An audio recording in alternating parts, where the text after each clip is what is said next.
Lahore high court जे Rawalpindi bench मस्जिद नबवी में पेश आयल वाक़े जी ॿुधणीअ दौरान रिमास ॾिना त शहबाज शरीफ वाक़े में मुलविस माण्हुनि खे आज़ाद करण वारो केरु थींदो आहे।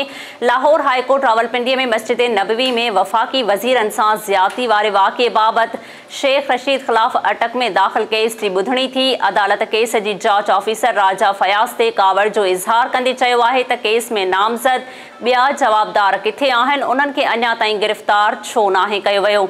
शेख रशीद जे वकील चयो आहे त वज़ीर आज़म सऊदी अरब वियो ऐं वाक़े में मुलविस माण्हुनि खे आज़ाद करायो, जंहिं ते अदालत चयो आहे त पाकिस्तान जे वज़ीर आज़म जो उन केस सां कहिड़ो ताल्लुक़ आहे।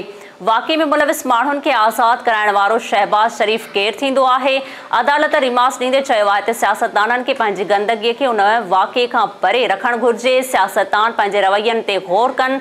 तव्हां भारतीय चैनल्स खे ॾिठो आहे उहे कहिड़ी गंदगी उछलाए रहिया आहिनि। लाहौर हाईकोर्ट रावलपिंडी बेंच जांच ऑफिसर खे मुखातिब थींदे चयो आहे त तव्हां क़ुरान शरीफ़ पढ़ो, जंहिंमें वाज़े आहे त तव्हां पंहिंजे आवाज़ खे नबी करीम सल्लल्लाहु अलैहि वसल्लम जे आवाज़ खां हेठि रखो। अफ़सोसनाक वाक़े जी वीडियो में तव्हांखे 4 ॾींहं जो वक़्तु ॾियूं था, जवाबदारनि खे ॾिसंदे ई गिरफ़्तार कयो वञे।